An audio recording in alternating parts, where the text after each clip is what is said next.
players gather to cast powerful spells, some of the oldest and most powerful in the history of Magic the Gathering. Balustrade Spy, Undercity Informer, Narcomoeba, and many others.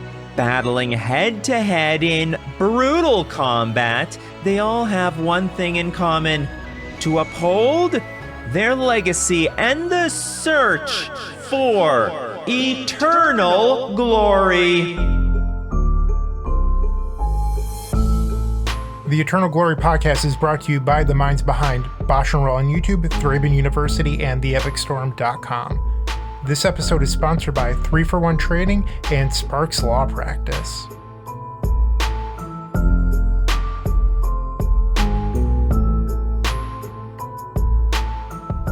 Hello, and welcome to episode 133 of the Eternal Glory podcast, Duskmourn, and planning for Eternal Weekend. We've already recorded 30 minutes of introduction and banter for the week, available in our supporter exclusive pre-show. Check out patreon.com/eternalglory to gain access, or join as a YouTube member for the same content on YouTube instead. As always, I'm Phil Gallagher, aka ThrabenU. I'm Brian Coval, aka BoshNRoll. And I'm Bryant Cook of the Epic Storm. Shout out to our new patrons who will be enjoying that bonus content this week. We've got Kyle W., Hopeful CD, and Justin. Also supporting this channel, we've got Sparks Law, a business transactional law firm owned by Eternal Magic community member Jonathan Sparks. If you're an entrepreneur, business owner, or gig worker looking to start your own company, Sparks Law can help with partnership agreements, contract reviews, intellectual property protection, or any other business legal questions. If you want to shape your business strategy with a fellow Eternal gamer, reach out via email to jsparks, that's JSPARKS, at sparkslawpractice.com, or call 470-268-5234. And if you would like to advertise to over 10,000 plus Eternal gamers every single episode, reach out to us. We're always accepting new sponsors. So many of you are probably starting to think about Eternal Weekend already. But before Eternal Weekend happens, we've got a new set dropping pretty much immediately. Duskmourn is coming out. I know Bloomburrow just came out, but we're already getting a new set, and that means new Eternal playables. There's not a giant list of them, but we're going to quickly cover some ones that should be on your radar, because people are going to play them, whether or not they are good. Yeah, let's jump in first. This is the one that I saw cause the most stir. And this is from Duskmourn Commander. This is Metamorphosis Fanatic. It costs 4 black for a 4/4 lifelink. When Metamorphosis Fanatic enters, return up to 1 target creature card from your graveyard to the battlefield with a lifelink counter on it. And this has Miracle for 1 and a black. So I'm just going to say, I think that this card is going to get played. There will be games where it is freaking insane. And I think it is not as good as Magic Discourse seems to think that it is, or Legacy Discourse thinks that it is. I have seen complaints about, we're just going to have to ban Entomb if they keep printing stuff for Reanimator. I've seen this is going to get banned. I've seen this broke it even more. I don't see all that in this card, and we can have that conversation. But what do you guys think about it? I wonder if those people are playing the same format that I am, because I don't think this card is particularly good. And Brian, let's go all the way back to finally getting Triumph of the St. Catherine on Magic Online. About a week or two in, you were just like, yeah, I don't think Cathy is good enough. I think Metamorphosis Fanatic is roughly the same card. Yes, it's color shifted. Right now, the best Beanstalk decks are Bug. I get all of these things. That said, I don't see what this card really solves for any of those decks. Like, does Dimir Reanimator even have room? If it wanted to play this, which I don't understand why you'd play another card that requires more setup. It doesn't work well with Psychic Frog because Psychic Frog draws the card you've already drawn for your draw step that turn. Like, there's a bunch of things that don't work in favor of this card actually being playable, and you only have 4 Brainstorm, 4 Ponder. Like, I get it, that's 8 cards, but it's not enough to reliably set this up. I've seen some people even talking about playing the black version of Mystic Sanctuary. I can't think of the name of it off the top of my head. Witch's Cottage. Yeah, like no one's going to play that card and be competitive. I'm sorry. Like, I'll rain on everyone's parade right now. If you think this card is broken, I'd recommend trying it. So there's a lot of really important things about this card. I think the first one that matters is target creature card from your graveyard. People are playing Leyline of the Voids in Legacy in relatively large numbers. And one of the cool things about Reanimate and Animate Dead is if your graveyard is shut off, you can just kill one of your opponent's creatures, counter one of your opponent's creatures, and then reanimate that. You don't get to do that with this card. You get a 6-mana 4/4 lifelinker that you can play out at the end of the game, sort of similarly to how cards like Shatter Skull Smashing can become spells later on in the game if you have a bunch of mana to invest in them. But this is not a combo card. Like, you are not wanting to put this into your streamlined Dark Ritual Reanimator deck. It just doesn't have a home there. And the blue-black lists are already really tight, in my opinion, and I don't think you have room for this. Yeah, when I see a new card and I try to assess a new card, I do a ceiling and floor exercise where what is the best this card's going to be? Because that's what everyone's imagining. And what is the worst this card's going to be? And just let's imagine you're under Leyline of the Void. This is worse than Triumph of St. Catherine. It is a smaller creature for more mana. The rate is worse than Triumph. It doesn't have any built-in stickiness for itself the way Triumph does. Like, they kill your Triumph, it trades off in combat. It'll be back sometime in the next 7 turns, and then they got to do it again. And we, as a format, have generally determined that that card isn't good enough right now. Though I did play it the other day in a bean shell, and it was the best card in the deck. So, we might be back. Eldrazi was not part of the metagame last time we talked about Triumph of St. Catherine. Metamorphosis Fanatic. The high end, of course, go as high as you want. Like, you miracle this thing in the middle of combat off of a brainstorm. Now you have Metamorphosis Fanatic, Archon of Cruelty triggers. You block with an Archon that also has lifelink. You have 10 power of life. Like, this is splashy and awesome. And when it works, you're probably going to win that game. Another thing about this is it's when it enters. It's not when you cast it or when it enters from your hand or when you miracle this. There's no rules about it. So if you even just cast one of these on turn 6 or 7 of a game that's gotten grindy, maybe you target another one of these, it's back, that one triggers, then that one gets back a third creature. And you can, like, decks that plan to go long with 4 copies of Metamorphosis Fanatic could be insane. Buried Alive, 2 of these and a Grizzlebrand, we're cooking. The ceiling is very high. The ceiling is outer space with this thing. You just have to also plan for the floor.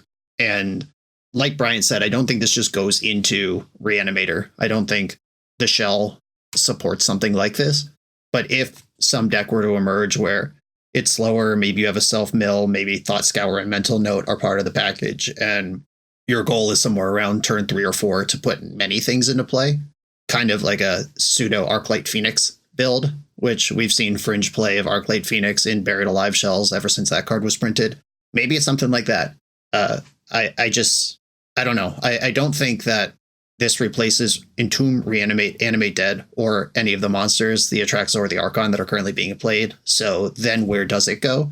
And I think you want this in Troll of Khazad-dûm decks, which, some Reanimate decks are playing and some aren't. Like, pure combo Reanimator is not playing Troll of Khazad-dûm.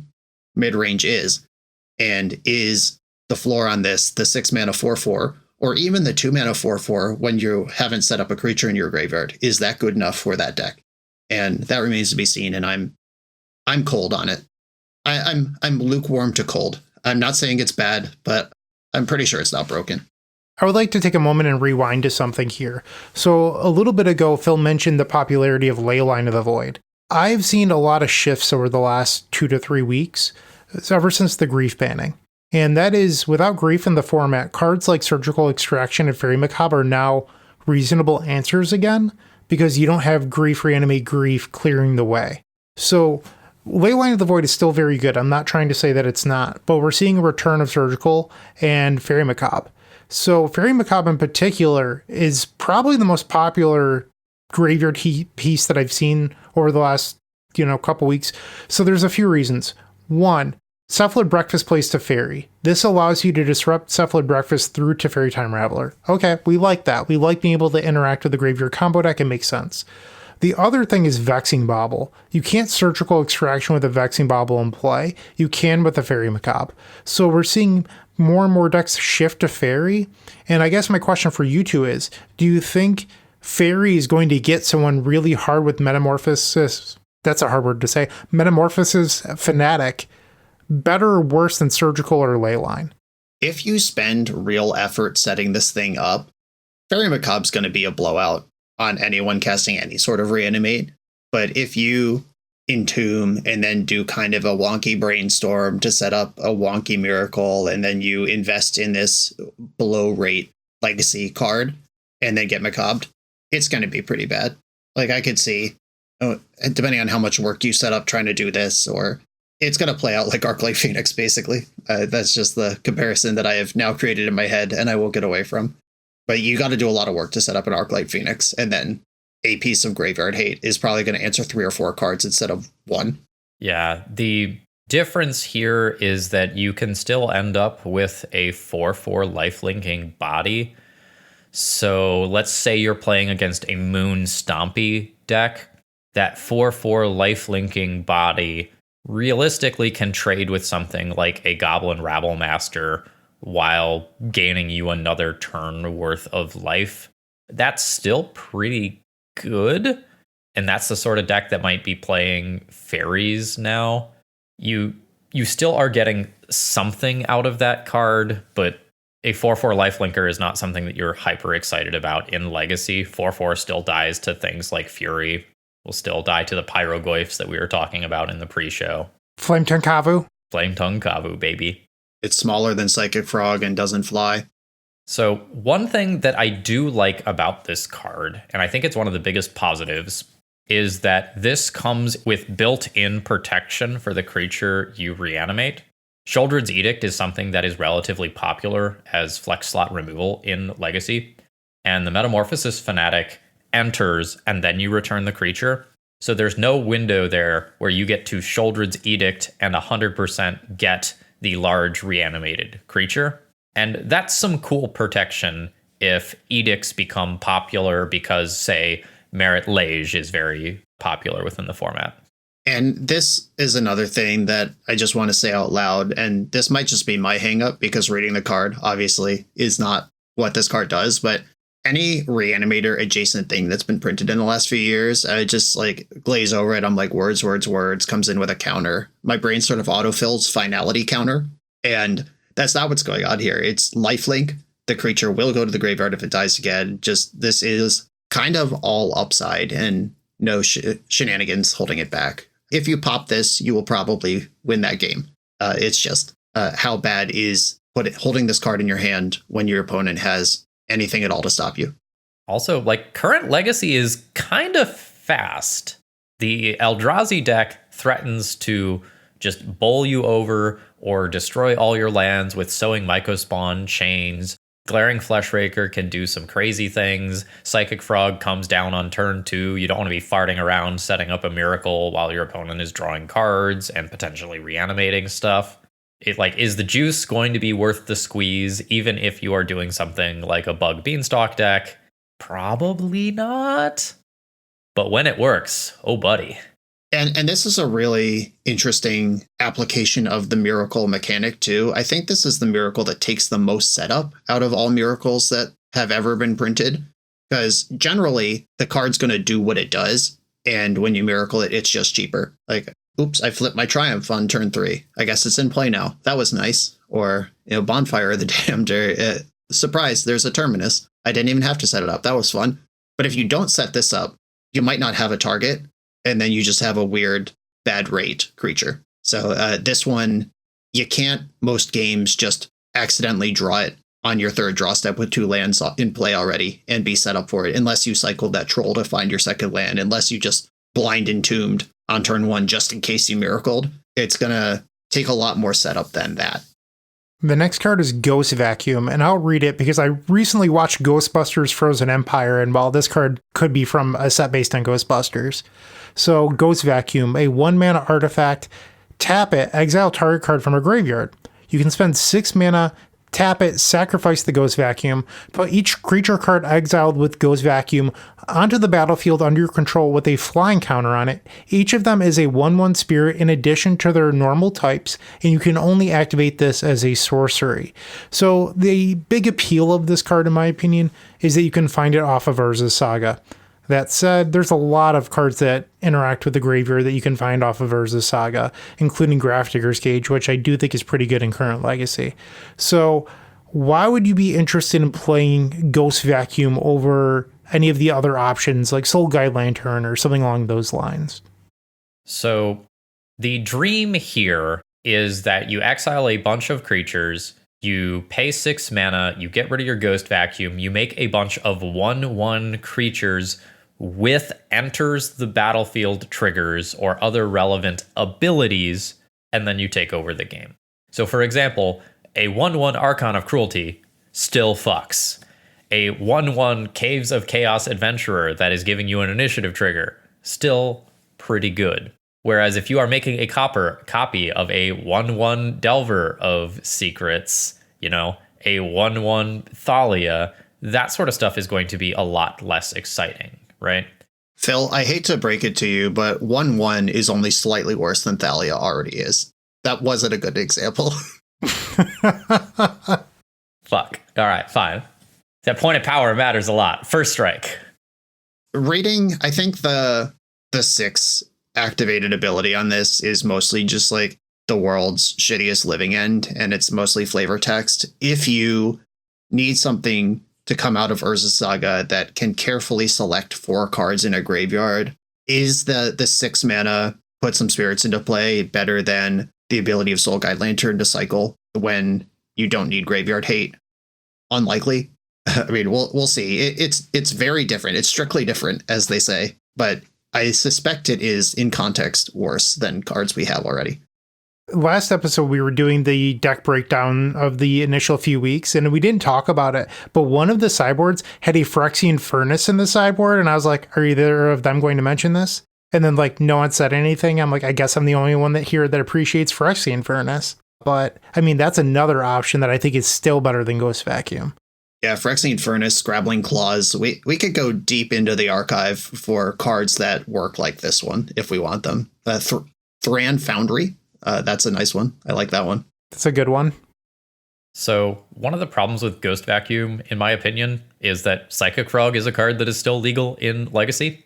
All right, I'm going to exile your Archon of Cruelty from your graveyard. Psychic Frog has flying. Fuck. Now I don't get to bring that card back later. I think that is a big strike against Ghost Vacuum, and it wouldn't surprise me if we see people test these out in the first couple of days, forget about this card existing, and then Psychic Frog gets banned in December, and people loop back to Ghost Vacuum sometime far after that when we're in a format full of ETBs. Can we finally talk about the best card in the set? Can we do it? Can we talk about the best card? Bryant, you seem excited. Why don't you tell us about Demonic Counsel? Oh boy. So it's like its cousin, Demonic Tutor, so it costs 1 and a black for a sorcery. Search your library for a demon card. Reveal it, put it to your hand, then shuffle. If you have Delirium, which is if you have 4 different card types in your graveyard, instead search your library for any card. Put it to your hand, shuffle. So, demons. What are legacy playable demons? One of them that comes to mind that is definitely better than Atraxa Grand Unifier would be Griselbrand. Fuck, this finally pushed Griselbrand over the edge. We finally broke Griselbrand. Yeah, Griselbrand has been coming back.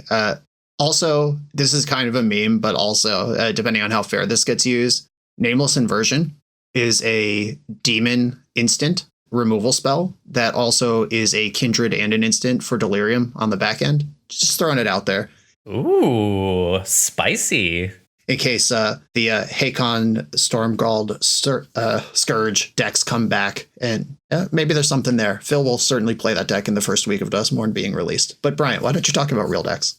So I think this card is actually a multi-format all-star, if I'm being completely serious with you. It is better than Infernal Tutor. That's my opinion. That said, Infernal Tutor doesn't see a whole lot of competitive legacy play in the year 2024. I think it's a lot easier to get Delirium than it is to empty your hand, even with Lion's Eye Diamond being in the format. So where Demonic Counsel is going to shine, I think is in decks like Black Saga Storm, where you would typically play Infernal Tutor if you don't want to play Wishclaw Talisman. And the idea is that, yes, you have Lion's Eye Diamond, you can discard your hand, you'll put tons of artifacts. Urza Saga is a land and an enchantment, just throwing that out there. It's pretty easy to hit, and then you can go find your Beseech the Mirror or whatever you need in order to win the game. But you don't need a Lion's Eye Diamond to unlock it, which is really nice. The downside, Phil mentioned Leyline of the Void. Well, if your opponent opens on a Leyline of the Void, this card does next to nothing for most Storm combo decks. And I think that's where it is worse than Infernal Tutor or Wishclaw Talisman or anything like that. So this card is going to be better in most Game 1 situations, which, you know, if you win Game 1, you only have to squeak out a post-board game, but I think it's going to be considerably worse in all of the post-board matchups. So do you want to play a card that's really only good in Game 1? I'm not so sure. But I do think it has a lot of applications in formats like Modern, like the Twiddlestorm deck. You have a 6-mana line that wins the game with Wish. Well, now you have a 5-mana line that wins the game with Demonic Counsel. So it's going to open up some new lines. It's going to allow some existing archetypes to be better. And then there's formats like CEDH, where decks like Rogside just got a new tutor. That's pretty good. This is better than Grim Tutor, in my opinion. So I'm going to play it across a bunch of formats, and I'm just excited to play with it, despite me probably not registering a single demon in any of those decks. Yeah, I think that opening up Graveyard Hate against your tutor is pretty bad, because a lot of people, when they play against combo of any variety, just bring in whatever surgical extractions they have. Even if I wouldn't do it, as someone who's played a lot of Legacy, like I don't bring in surgical versus the Epic Storm usually. And if they get you with a Gaia's Will line Game 1, they'll probably do something else Game 2, or at least have a different plan Game 2. And losing Delirium with Demonic Counsel on the stack because some weirdo brought in surgical, and they're just like, cack your Lotus Petal, and then you have to fail to find or find Nameless Inversion, whatever it is that you end up doing with your deck. I think that's a pretty big strike against it too. It's just the equity, the beating bad players equity is actually negative on this compared to other cards. So I have a question about this. So when I think a lot of Storm decks, just broad strokes in Legacy right now, I am thinking about Echo of Eons, because that is just such a good draw engine. And that is something that is also using the graveyard. And you lose your graveyard when you do that. And if people see Echo or they see Beseech the Mirror, you are likely to see some graveyard hate come in against it. Where does that ultimately put your evaluation of this card when other things that you might be doing might result in extra collateral damage on this? It's tough to say. I do think that it's worse in post-board games. I think the upside is that it is the best tutor in Game 1s. So it's tough. I really don't have an answer for you yet, Phil. I'm sorry. I think that Wishclaw Talisman on average is probably a little bit worse, but I do think Infernal Tutor, Close Your Ears, Ant Players is no longer playable. So it's more playable than Infernal Tutor. It's probably slightly more playable than Wishclaw Talisman, but that's a still pretty low bar when Burning Wish, Beseech the Mirror. There's a whole bunch of cards you could play instead. Got it. I'll look forward to seeing, your deck lists in another month here. All right, let's talk about a fun one, and that is Unstoppable Slasher. This is very much a Phil card. 2 colorless and a black for a 2/3 zombie assassin with Death Touch. Whenever it deals combat damage to a player, they lose half their life rounded up. When it dies, if it had no counters on it, return it to the battlefield tapped under its owner's control with 2 stun counters on it. So, this is a 2-power creature that kills your opponent in 3 combat steps, which is a little wild, considering that this is a turn 1 play by Legacy standards off Dark Ritual or an Ancient Tomb plus a Chrome Mox. So if you are the sort of person who enjoys registering cards like Exsanguinator, Cavalry, Shouldered, that sort of stuff, where you already want to be doing black things off Dark Ritual, this is something that should be on your radar. I don't necessarily think it's good. It doesn't have evasion. We've seen so many of the black creatures that have been playable in Legacy having things like Menace or Shadow to make sure that they're getting through. But like, you throw this down versus the combo player, like they are on a fucking clock. You do not need to play another card the entire game. Like 3 turns and you've got it. I think the stuff at the bottom about it coming back is largely flavor text. If your creature dies and you don't attack with it for 2 turns, isn't the game over in one direction or another most of the time? I'm going to respectfully disagree with you here, Phil. I think that this is actually one of the few cards in recent memory where Death Touch actually matters. Because it's a 2/3, you swing, they block, they trade, this thing comes back. So, like, I think for once the Death Touch, like, actually matters. Like, I hate seeing Death Touch on, like, 5/5 creatures because it's like, well, what's going to trade with this 5/5? Like, why did this 5/5 need Death Touch? And it feels like this is actually an appropriate card for the ability rather than, like, a Shade Scorpion or whatever. But the fact that it comes back, it clears the way for its follow through. Like, I actually kind of like that.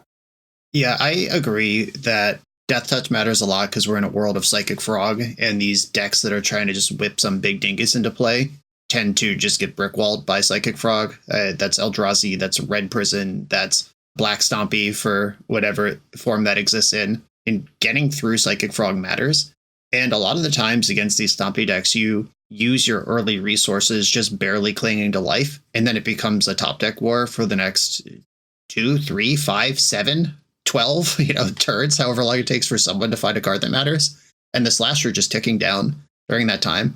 I actually think that's one of the most exciting. I think Death Touch and comes back. Like, you have to kill it twice. The flavor here is that it's you have to kill it when it's already hurt. You have to kill it again when it's already stunned. Like Freddy Krueger. This is sweet. I don't know. I like the flavor of this set. I know it's not for everyone, but I enjoy all these tropes, and the flavor of this is sweet. I think the mechanic's pretty sweet. However, I don't think the decks that would want this are good. I wouldn't recommend them. Nobody loves casting Dark Ritual, resolving all their spells, and then not winning the game as much as Phil does. So this is a Phil card. Brian's over there cackling about, Look, I led on that. I knew. Yeah. When Bryant casts Dark Ritual and all the spells resolve, the game is over. He's not hoping to connect 3 times with a 2/3 Death Touch.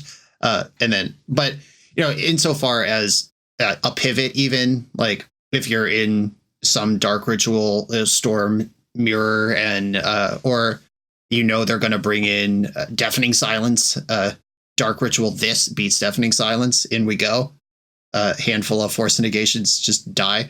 I don't know. I don't think it's going to happen that often, but those are the applications for this card. Yeah, the first hit is for fucking 11, though. Like 18, then half your life total down to 9. The first hit fucks on this card. I first read this card about a week ago when someone sent it to me complaining about the artwork of the set. And I just looked at it. I was like, so it looks like Soren had his head cut off and put on like the kid from Toy Story with all the different arms and stuff.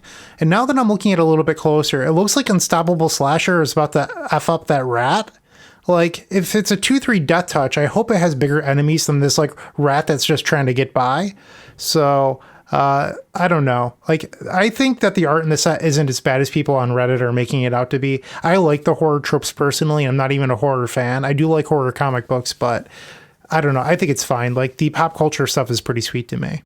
Yeah, I love this. I love pop culture, and I think having characters on straight to standard Magic sets interacting with TVs and wearing sneakers is kind of cool.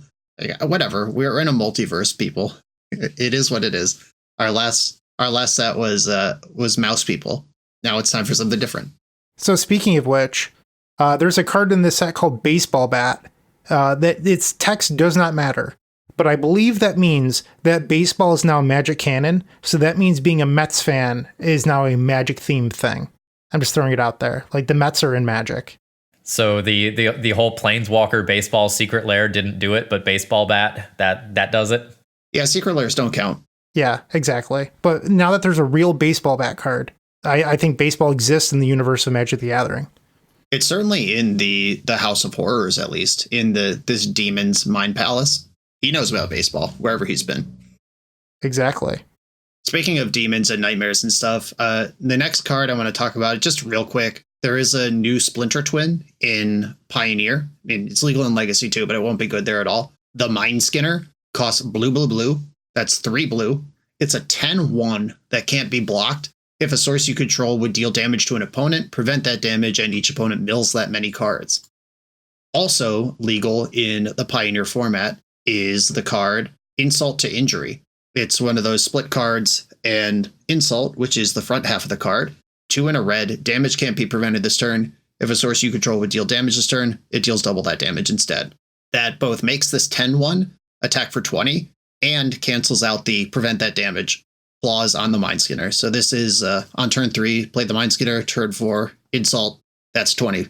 It exists. It's worth mentioning that it exists. Since you mentioned Pioneer, there is a new card to Pioneer with this set, Pyroclasm. So keep that in mind. It's the first 2-mana sweeper the format's had. I'm pretty excited about that as a Lotus Field player. So dust out your old Pyroclasms. I haven't cast mine in years, but I still have a bunch of Japanese foils that I'm looking forward to playing. Yeah, I have a Portal set that has not been played in a long time, and I love when I get to play Portal cards in competitive formats. Since we're talking about other formats, there's also a new dual land cycle. And I use that term loosely, but they're Pauper dual lands. They're the first ever of the type that come into play untapped if any player has less than 13 life. So you can't search for it. They don't have basic land types, but they come into play untapped. They tap for 2 colors as long as a player has less than 13 life. And then there was one other card that is probably cool for Pauper enjoyers, right? Grab the Prize, which is 1 and a red for a sorcery. As an additional cost to cast a spell, discard a card, draw 2 cards. If the discarded card wasn't a land, it deals 2 damage to each opponent. Phil, I know that you just recorded the 4-color like Madness Burn deck. I have to imagine that this card is going directly in there. Oh, for sure. Featuring Spoopy Clown Art too. This is I would not grab that prize. There's like a key inside the rotten pointy mouth of a scary clown statue that also appears to be on the body of a beetle. So have fun with that. Who didn't like this art? Whoever that is needs to chill. Let people like things. Don't yuck my yum. My yum is this clown.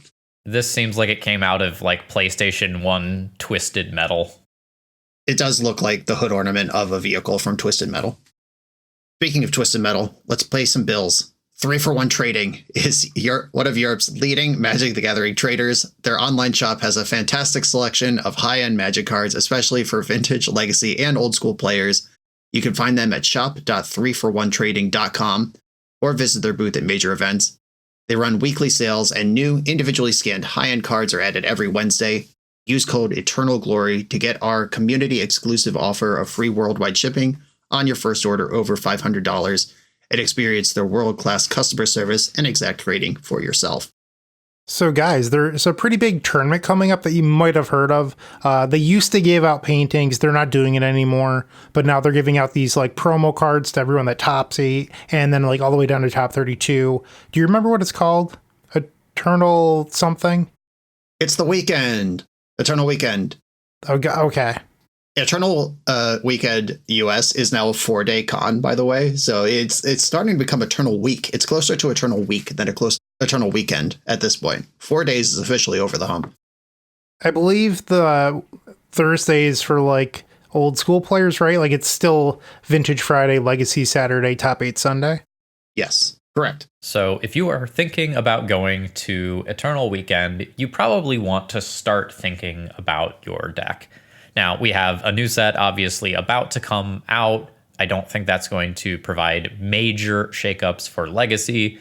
The stuff that you are seeing now is still going to be good. You know, Eldrazi, good. Psychic Frog, good. And you want to start figuring out the deck for you. And that is, what deck are you going to be most successful with as a player? Yeah, and that's really important because recent ban shakeup, it won't be that recent by the time Eternal Weekend comes around, but let's say it's early November and you pull up the Eternal Glory podcast that you don't listen to when it comes out every week because I don't know what's wrong with you, but you just got stuff going on. But if you're listening to this 2 or 3 weeks ahead of Eternal Weekend instead of 2 or 3 months ahead of Eternal Weekend, when you got to figure out your deck real quick, there might be a lot of information to process quickly. And even if you are listening to this now when it's new, it is difficult to choose a deck for something this important. This is a big event. It's going to be 11 or 12 rounds of Swiss guaranteed, and then top 8. You have to win. You have to go 14-1 or better, and your and 1 can't come in the last 3 rounds if you want to win Eternal Weekend. Like, this is a serious event, and that's a lot of pressure to put on deck selection. How am I going to win 15 rounds of Magic in a row? There was a question asked today in the Storm Discord, and this person was looking for an Eternal Weekend deck. They asked, what will I be better off with, Ruby Storm or Turbo Necro? And personally, this is how I feel. I think that the Ruby Storm deck isn't well positioned against tempo decks. It's not good against combo. Where the Turbo Necro deck has the possibility of high rolling. And if I just need to beat a bad matchup, I want the ability to high roll. When you're going to Eternal Weekend, like Brian just said, it's 12 rounds of Swiss plus top 8. Do you think you're going to win that many high rolls? 15 plus high rolls? Do you even think you're going to win 12 high rolls? Like, it's just asking for a lot. So a lot of people tend to play decks that are more stable for longer tournaments. High roll decks tend to be better when there's less Swiss rounds. So your 5-round, your 6-round event, you're more likely to be able to high roll there. So I would play something that's probably a little bit more stable, that allows you more decisions, stuff like that, because it is a very long weekend. So we often focus on like the best decks and the best strategies on this podcast, but please remember that you do need to get out of rounds 1 through 3, where you can get paired against anything. The guy who plays once a year, who has his Merfolk deck on a shelf, just picks it up whenever there's a local event. The person who is coming to hang out with friends and is registering, your Nick Fit, your Pox deck lists that have some of that boomer energy to them. Please don't be afraid to play decks that get free wins. Just having an oops, I win button, something that is incredibly powerful, that if you do it, the game is just over. Putting an Atraxa into play, an Archon of Cruelty in play, those sort of plays usually win the game associated with them. Don't feel like you just have to do something that makes you look smart and makes a ton of tiny, intricate decisions. Just fucking win some games of Magic, folks. It reminds me of the old Jund/Stoneblade theme, where it's like, oh, we're 50% against the field. It's like, okay, so you have to win a bunch of coin flips. And I don't think that's really where you want to be, where those decks do make a lot of decisions, but are you really going to outplay all of your opponents to get that 1 to 2% edge in every matchup? Like, it just sounds like a lot of work. Yeah, just before we jumped on the pod, I was recording Esper Stoneblade for one of my Patreon subs, who is also a coaching client, and this is their first pass at their Eternal Weekend deck. They sent it to me to tune it up, play it, give my feedback, and we'll have a coaching session next week where we talk about that and the deck and everything. And I think that deck is fine. I mean, I went 4-1 and I punted the 5-0. So the deck is clearly capable of winning games. But I said in the deck tech, and I'm going to repeat now, it has to work for all of them. There is no cheese button. You are going to have to resolve a 2-drop and then have it in play for several turns after that, while you fend off whatever your opponent's doing as you slowly get ahead or reduce their life total to 0. The cheesiest thing that deck can do is turn 2 Stoneforge Mystic, turn 3 put in Cauldra, and then you have to attack 4 times with that. And it's fine to play decks like that. I love decks like that. I've built a career on decks like that. I played Salt-Type Beans at Eternal Weekend last year. There's no cheese button there unless you count wastelanding your opponent and maybe they don't play. But I worked for all my wins last year, and it's okay if you believe that is the best thing or the best thing for you. But we happen to be in a format where Frog Reanimator is the default best deck. And if the default best deck can go Entomb, Reanimate, Daze your interaction, then you need a good reason to be working any harder than that. And even some of the decks that are fairer than that still have I win buttons that they don't have to use. So let's say you are playing a Nadu deck. You can just play a perfectly reasonable non-combo, bug or bant mid-range game that threatens to go infinite and win the game at any given time. An Ancient Tomb deck can just turn 1 Blood Moon, and that Eldrazi matchup just instantly ends. Like having something like that can give you time to get some food in between your rounds, that takes a little bit of the mental load off, that doesn't have you struggling for every single win, that's really useful in these longer events. I'm going to tell a quick story. I was playing a league the other night. My opponent goes turn 1 Flooded Strand. I play a land. They go turn 2 Tundra Pass. And I go, I'm facing Cephalid Breakfast? You got to be kidding me. And I'm like, okay, end step, I'll fetch, I'll surveil.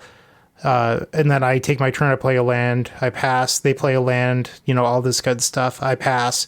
On the end step, they brainstorm. I'm like, okay. They untap, they Miracle Kathy, Triumph of the St. Catherine, and I let out the biggest sigh of relief because I knew in that instant that I had won the match because I wasn't facing Cephalid Breakfast. And they followed, this is not an exaggeration, they played land 4, played Counterbalance. My opponent died that turn. And I was just like, yeah, the second you revealed you were not Cephalid Breakfast, I was not afraid anymore. And I feel like if you're going to work that hard to play Miracles, you put a 5/5 lifelinker into play, you played Counterbalance. And I felt a sigh of relief as the combo deck when you played Counterbalance. Like, that is a sign. Meanwhile, I have nightmares about Cephalid Breakfast. Like, I go to sleep and, like, that's what I dream of. That and Doomsday. Like, those two decks terrify me. And you could be registering those, but instead, you're registering Miracles. So just keep that in mind. Yeah, I defeated Tony Scapone, friend of the show, shout out Tony, in the top 4 of the Star City event last year that I won with Cephalid Breakfast. And like he was on the play as Black Saga Storm, and it was like, force your turn 1 play, I untap, I Orm's Channeman his upkeep, hit my second land, Orm's Channeman his second upkeep, turn 3 I go Nomad Illusionist win. And like those play patterns exist in the format.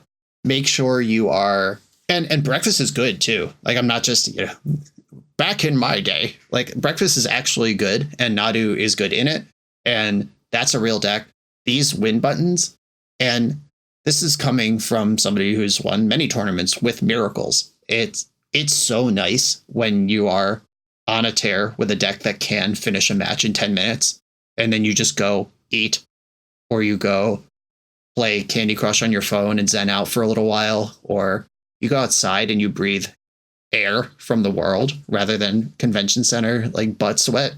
Like it is nice to have time to refresh yourself between each match over the course of this day that is going to take, in this tournament you're going to be playing for close to 20 hours if you win the tournament. We've lost Bryant over the smell of butt sweat. He held on for a while, but now he is like on the floor, far away from his microphone. Yeah, and while Bryant recovers over here, Painter is another deck that fits this same pattern, right? They can go turn 1 Urza Saga, turn 2 Painter, turn 3 you're dead. Or just play an incredibly intricate Urza's Saga, Fable of the Mirror Breaker, grind you out, copy some Furies mid-range game as well. Yeah, Painter is another phenomenal example of a deck that can just yeet it if it wants to, if it lines up and has engines on engines to grind out and make good decisions as well. I know that this is more of a Phil thing, but if we're talking about just cheesing wins, the Eldrazi deck is an incredibly fair deck, but that is another deck that can just cheese wins. Like there's draws out of that deck that feel unbeatable. And I feel like that's something you want. If we look at last year's Eternal Weekend that had the initiative deck that was all over, like that deck felt very similar, where you're like, okay, Chalice of the Void, unstoppable threat, win the game. And the Eldrazi deck feels very similar to me. I mean, it's a little bit less powerful, but still very powerful for Legacy standards. If you are not playing a bunch of basic lands, a Sowing Mycospawn can come down sometimes on turn 2 and just wasteland you while producing a 3/3, or, set up the opponent to have just unshakable mana for the rest of the game. If you have an I win button that from limited resources you can just win the game, you care a lot less about the Eldrazi player out mid-ranging you. You don't have to give them that extra turn and let them untap with their Glaring Fleshraker and then cast a Kozilek's command and then chain that into a Sowing Mycospawn and yada, yada, yada, yada, yada. Notice how in all of those creatures you just mentioned, you never mentioned Thought-Knot Seer? Like, Thought Not Seer is if you look back at like 2016, that was the Eldrazi card. Like, that was the card the deck was based around, is why you played it. It is like a role player at this point. It's not even like at the forefront of the Eldrazi deck. It's like, oh yeah, I guess we'll play Thought Not Seer too. Yeah, we have to put something for the combo players. Yeah, I played a modern build that just didn't even bother with Thought Not Seer. It was just going straight up to the 7 drops and kicking Sowing Microspawn and stuff. It's a dedicated ramp build. Who has time for a 4 drop? So all of this said about reasons to select a deck, it is also important to find the deck that you will be most successful with. If you look at metagame data on MTG Goldfish or the Legacy Data Project, shout out Joe Dyer and his team, if you see that like, oh, well, Frog Reanimator is putting up a 59% win rate, and my favorite deck is only a 51, then I must learn how to play this deck instead. But if you are a longtime Legacy player with perhaps years of keeping hands on the strength of Ponder, like yours truly, instead of mulling to I win hands like Phil truly, like there are different play patterns. Like Phil wins all the time with Ancient Tomb decks. And when I have to play them on my channel, I'm like, what is this shit? Why does anyone do this? I hate this so much. I just mulled a 5. I hit my land drop. Now I have 2 cards in my hand. What is going on? What if my opponent has 1 piece of interaction? Why would anyone sign up for this? Meanwhile, Phil is just sopping wet. Mulled a 4, win. Yeah, Phil is just moisturized in his lane, easily winning on mulls to 4. And I'm just beside myself wishing that I had access to Brainstorm. And your own history with the format, what you're comfortable with, do you like it? Which might sound corny, but if you are like, if I had to show up with Eldrazi at Eternal Weekend, I'd be miserable from the jump, like from deck submission. I'd be like, I am so mad I have to play this stupid deck that I hate. It like the win rates speak for themselves, but blah, blah, blah. And I would just be grouchy from the start, and that would affect my play. So figuring out if maybe Frog Reanimator has a like higher win rate than the deck you would rather play, would you have that win rate compared to the win rate with the deck you'd rather play? And these are things to balance. Can your familiarity and skill with the deck compensate for maybe the fact it's not top of the meta right now? And those things do matter. And I think on that note, being honest with yourself about how much work you are actually going to put into testing is really important. So for the 3 of us as content creators, our baseline on any given weeks is probably 5 leagues. That's our baseline. If we were going to test for an event, we might do more than that. Well, what is your baseline? Has your baseline for months and months and months been, 1 night a week, 3 or 4 rounds at your local shop? What does testing mode look like for you? And if you're not going to really get in there and do the testing that you need to do to switch decks, you might be better off staying on your deck. Leading into last year's Eternal Weekend, I was pretty transparent on my YouTube channel about my testing. I played like 200 to 250 matches in 3 weeks leading up to Eternal Weekend of just the Epic Storm. Like every night after the kid was down, I was grinding leagues. And I shared with people, I'm like, hey, I'm averaging above 72% right now with the Epic Storm. I think I have it locked in. Here's the deck list. You can buy the sideboard guide, all that stuff.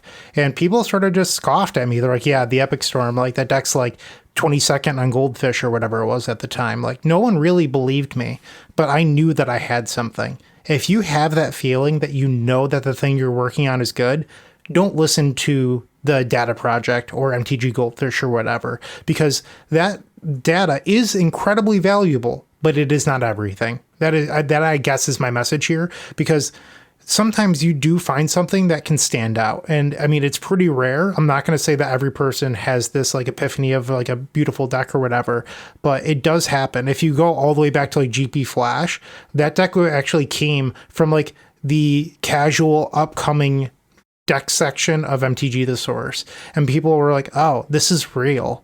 And then 3 weeks later, it was the GP Flash. And that was a part of a rules change, but it started from the new and development section. And well, that stuff can happen. So if you know that you have something good, stand by it. You don't have to pivot to Dimir Reanimator. But if you don't believe in it, it doesn't hurt to audible either. So if you are going to be doing some testing for the event and you're going to play something a little weird, please think about your matchup versus Psychic Frog. Like, Psychic Frog is public enemy number 1 in the format right now. It is in tempo decks, it is in control decks, it is in combo decks, it is in Reanimator decks. Like, people are gonna be frogging. Make sure your frog matchup looks good, preferably looks great. And if you're playing frogs, how are you going to deal with opposing frogs? How are you going to get edges in those mirrors and pseudo mirrors? I think that matters a lot for this weekend. Right. And frog is a card with a lot of words on it. Every card in your hand and every card in your graveyard matters when Psychic Frog is a card in your deck. Even if you don't have frog in play yet, you need to be kind of proactively thinking about, do I need a 5th land in play? Or do I want to sandbag this as a +1/+1 counter if I draw frog in the future? And I have already caught myself winning and losing games based on, I didn't think about what if I draw frog, and now my frog is 1 point too small to block their frog because I played out a land I didn't need 2 turns ago. And you cannot be surprised by that at Eternal Weekend. In 2022, 2 years ago, when White Plume Adventure was still legal in Legacy, I was aware because I was playing Magic Online. I was grinding leagues. I was making content. I was kind of shocked and appalled on the floor of Eternal Weekend when, some people I knew who I knew were pretty strong players were like, damn, my opponent just played some white card against me. And then, the game just ended. I killed it, but it didn't matter. And I was like, you didn't know about that? Like, what are you doing here? And it is fine to be on vacation. If you just want to come to Pittsburgh, enjoy the sights and sounds, get some food, hang out with your friends for a couple days, and nominally play Magic with your pet deck in between, that's fine. Like, you can live your life however you want. But if you are invested in your success at this event at all, you cannot be surprised when somebody jumps their Psychic Frog or they exile their creature from their graveyard in response to your Reanimate trying to take it. They discard their whole hand in response to your Dismember because they recognize that having a 6/7 frog in play is more important than having a hand versus your Dismember deck. These are all things that you need to understand before they're happening to you at Eternal Weekend, because you don't have losses to give over simple common interactions that the format is based around. I mentioned this a couple weeks ago on the pod, but having removal right now is very important. A lot of Legacy decks try to skim in favor of more interaction. When you look at the top of the format right now, these are the top 4 decks according to MTG Goldfish. Reanimator, Eldrazi, Painter, Grixis Tempo. They've changed out Delver, now it's just Tempo. I'm sorry to inform everyone. But these are the decks that are all creature-based at the top. If you look at a lot of Tempo decks from the past, it's like 4 Lightning Bolt and occasionally 2 other cards. Having to answer Psychic Frog when it comes down and Eldrazi just beating you with efficient creatures, I think decks right now should be playing more removal spells. And I'm not trying to say that it's the Storm guy. I'm not trying to pull a fast one on you, I promise. But if you look at these decks, you have to answer Reanimator Psychic Frog. Like, if you don't, the game's going to snowball and it's going to end. Same thing with Eldrazi.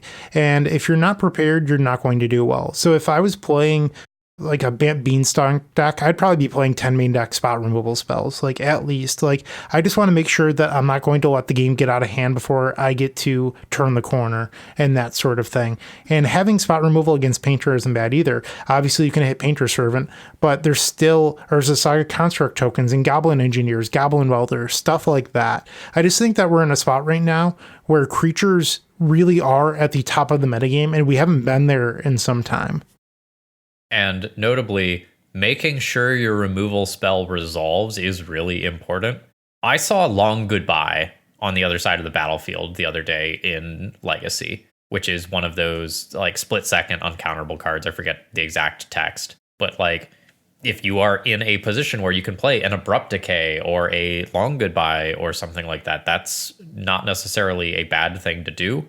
But keep in mind when you are building your removal suites that some removal spells that are highly efficient don't hit all of the creatures of Legacy.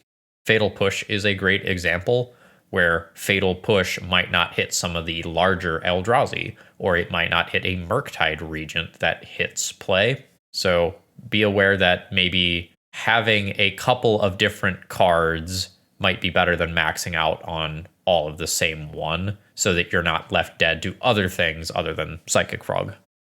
For what it's worth, and Brian can correct me here because he definitely plays more often than I do, I'm actually pretty high on Fatal Push right now. I think it's really good in the format, just primarily due to not caring about power and toughness, and it just clearing the frog and, a lot of Eldrazi creatures. I say a lot because it doesn't hit all of them, but it does clear enough that I think it's worthwhile.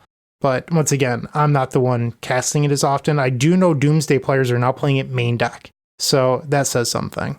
Yeah, Fatal Push is great right now, but like Phil said, if the game passes a spot where Fatal Push kills everything, then it doesn't kill anything, and that's a bit of a squeeze. And the second order consequence of that, if you're getting your deck prepared for Eternal Weekend, remember that everybody is building their deck to kill Psychic Frog reliably. So even if you're not playing Psychic Frog, if you're trying to play creatures, let's say you are the Merfolk person with that dusty deck box on your shelf you blow off twice a year, people are going to have way more Fatal Pushes than you're used to. If you haven't seen Wrath of the Skies before, you probably want to read that one, Merfolk player. I'm sorry. Hate to break it to you like that. If you are a Death in Taxes player who has not adapted to current builds of the deck, by the way, Thalia Guardian of Thraben, one of in the sideboard, not even in the main deck anymore. That's how different things are. If you're not tuned into that, Grixis Tempo, Bryant made the joke a minute ago, it's not Grixis Delver anymore. That's because we're in one of those eras where Delver doesn't clear the bar for Delver decks anymore. Nethergoyf is just bigger, and it comes back after it gets Fatal Pushed. It has built-in stickiness. If you're playing Maverick, if you're playing Green-White Depths, if you're trying to brew around Stoneforge Mystic, people are going to have 4 Fatal Push at the floor, period, and then more shit on top of that. So you got to keep that in mind. Likewise, a card like Consigned to Memory, I'm seeing 3 and 4 of that in every blue sideboard. That's because Eldrazi is popular. But Consigned to Memory also counters Storm triggers, Thassa's Oracle triggers, Initiative triggers. It counters most of the payoffs in Painter. It can stop an Urza Saga from making constructs or tutoring. There are so many things that Consigned to Memory does that if you are coming in with a spicy brew and you cannot be playing a deck that just wants to resolve some creatures because they're going to die because of Psychic Frog, you can't be playing a deck that relies on triggered abilities or colorless spells because Eldrazi has you covered on Consigned to Memory. Think about, you got to know the big picture before you decide to play your deck and just get got by some stray bullets from the main decks in the format. Quick note, when you create a construct token, it's an activated ability. Consign is triggered. Yes, you can counter the ability of Urza Saga to make constructs at all. Oh, okay, my bad. I understand what you're saying now. Got it. Yeah. That's a good point out. You cannot stifle. It's not stifle. Like if someone says tap 2, make a construct, you cannot consign that. But on their second main phase with the card in play, when it says, Urza Saga gains this ability, you can counter that, and then they get no constructs until that thing runs its course. You could also stop it from making mana. You could also stop it from tutoring a card. So Urza Saga is exploitable on 3 different spots with Consigned to Memory. All right, we're reaching the tail end of our time on this podcast here, but just very briefly, one of the things you might want to do in your testing for a big event is prepare a gauntlet. And by that, we mean a handful of stock deck lists that you are going to just jam your brew against, your build against, to kind of test and make sure you're actually prepared versus the top decks. So folks, what should people be putting in their gauntlet going into Eternal Weekend? My answer is pretty clear. I would look at the top 10 to 15 decks on MTG Goldfish, and that's what I would look at. The data collection is also very good. Shoutouts to Joe Dyer, as said previously in this episode, but I think Goldfish does represent what Legacy is going to end up looking like. My only caveat would be, in paper, there's always less combo. And people don't believe me when I say that, but it is true. Like when you're playing on Magic Online, you get the same sickos grinding a lot of tournaments. When you're playing in paper, you're lucky to face combo once, maybe twice. Like it's going to be less than 5% of the field total. So keep that in mind. Yeah, I agree. And it always, as Brian joked, it always feels dirty coming from him. But people play Control more. They play Death of Dexes more than MTG Goldfish. The pool of people contributing, especially online results, they might be trying to play leagues quickly and they gravitate to combo. They might just be the 20 people on Earth who are good enough to play these combo decks, and they're showing up over and over again because it's Magic Online and you get the whole world as your pool of legacy players to pull from. I have said before, and I will continue living this truth. There's probably like 6 good Storm pilots on the Earth. Maybe 1 or 2 of them will show up to your Eternal Weekend, and you probably won't play against that person.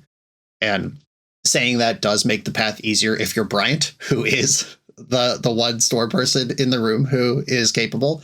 But for the rest of us, if you're planning, you don't need 4 Mindbreak Traps in paper. But that was a side tangent. I agree with Bryant in terms of just look at Goldfish, 5, 10, 15 decks, whatever you have time for. And if you want to prune the gauntlet a little bit, you might not need Grixis Tempo and Frog Reanimator. Just like pick the best Frog deck and then know how to play against Frog decks, and then build your gauntlet of decks with that. And as far as how to play them, and we'll try to get through this quick, running a little long, focus on sideboard games. You will play more sideboard games than main deck games in a tournament. At best, it's 50-50 if every match is a 2-0. If any match goes to 3 games, you've now played more sideboard games than main deck games in a tournament. You need to know those plans as well as the game 1 plans. You need to know them better. You can manipulate opening hands to see a card impact. Like if you want to be like, I just want to see what Emperor of Bones feels like in the Frog Mirror. Put Emperor of Bones in your opening hand so it shows up, so you could see it. You don't have to play it honest in a testing game against your friend. You don't need to play 30 games to make sure Emperor of Bones shows up often enough that you can see its impact. Just put it in your opening hand and get that information. I always allow takebacks. I want my opponent to play perfectly. I would like to play perfectly too. If I can capitalize and win a game based on a punt in the tournament, that's fine. I'll take it. Write the check, go straight to the bank with it. But in testing games, if my testing partner is like, oh, I missequenced this land, now I can't play the spell that I want to, I would just say, okay, switch the lands out. Like, let's play a good game. Let me get good information against the best opponent that I can have in front of me, so I really know what's going on. Any thoughts, gentlemen? I just dumped a bunch of thoughts to try to get this pod wrapped, but welcome. Go for it. The one quick note is we talked about like getting 10, 15 decks. There are ways to build several decks in one physical deck. So you can make a list on basic lands going down of 8 different cards and then pick a number, play that deck. So it's not actually that tough to get in 10, 15 decks as long as you're smart about it. You don't have to print out 15 different decks. There's ways you can be a little bit more clever just to get that wide gauntlet in. That's something we've mentioned on previous episodes, and I just thought I'd mention it one more time. Are we good? All right, everyone. Good luck in your Eternal Weekend prep.